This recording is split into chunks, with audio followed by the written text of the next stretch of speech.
I really want to talk about a young man, right, and this is all going to be poetic, a young man who has a crush on his teacher. Yeah, King Kong.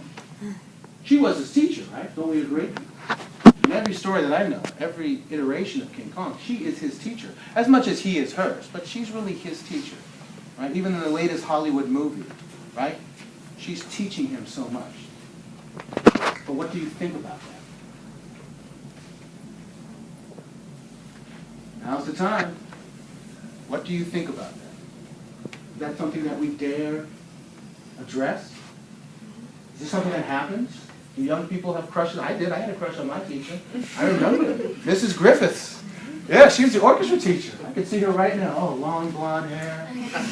Every time she played that violin, I fell in love. I fell in love every day. Oh, substitute, no. I was like, no. Miss Griffiths. Oh, and the way she played that, she could play all the instruments, violin, viola, cello. Sometimes I would make mistakes, or sometimes I don't understand this, just so she could come close to me. Oh, yeah. I love everything about her.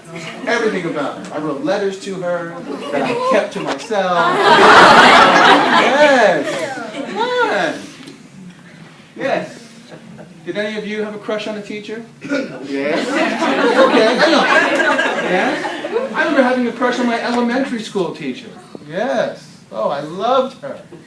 It's funny. I'm saying crush, but at that time, I loved her.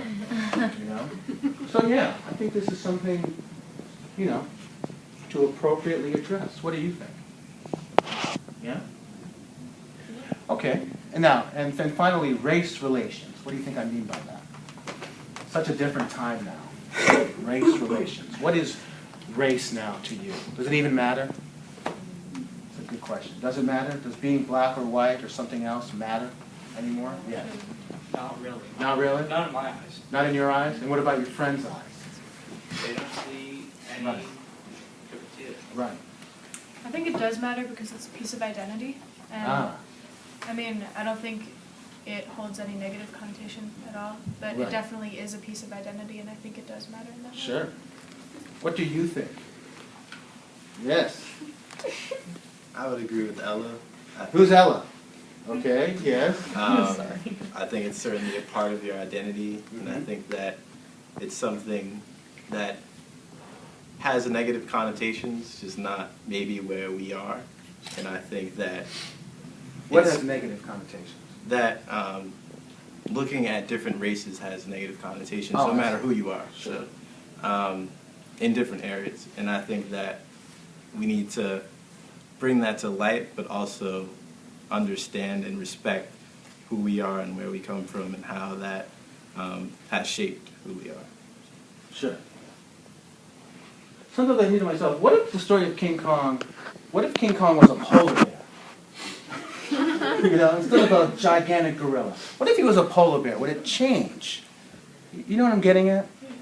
The fact that he is this big gorilla has a certain connotation, right? And I get it. I understand that. But I want to take that and make it my own. Because ultimately, I think that story is about unconditional love, right? That's what it's trying to get to. It doesn't matter who you are, where you're from, what you look like. That's what it's trying to get to. That's where the poem can come in.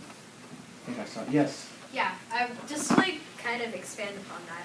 If say he was a polar bear instead of a gorilla, and our perceptions changed based on that, it Sure. kind of shows what's kind of been in kind of a part of our society for so long. And even though for example racism, at this point we're very far from where we were say 50 or 60 years ago. It's still a part of our history, and it's something that we can't just ignore.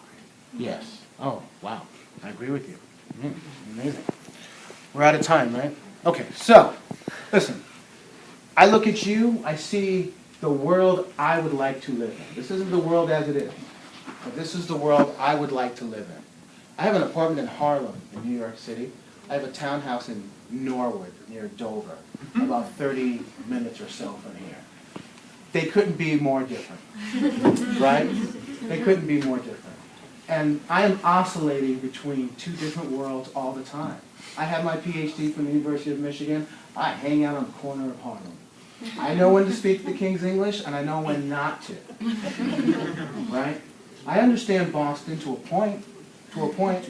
To a point. That's right. To a point. To a point. See? That's interesting right there. That's something right. Yeah. Okay. But I understand New York City and Harlem much better, and I'm from Miami. You know? Yeah, I understand. You know?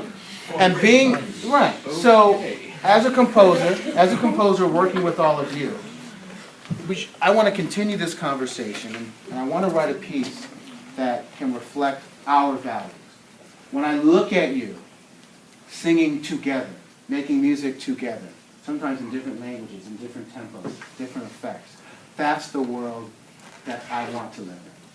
You know, there's something really powerful and wonderful about that. And it's fleeting, because when you get older, you may not be in a chorus.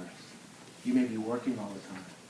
You may not be standing or sitting side by side with someone and singing and daring and hoping and dreaming. And that's what your performances are. It's that last little bit of magic for so many people.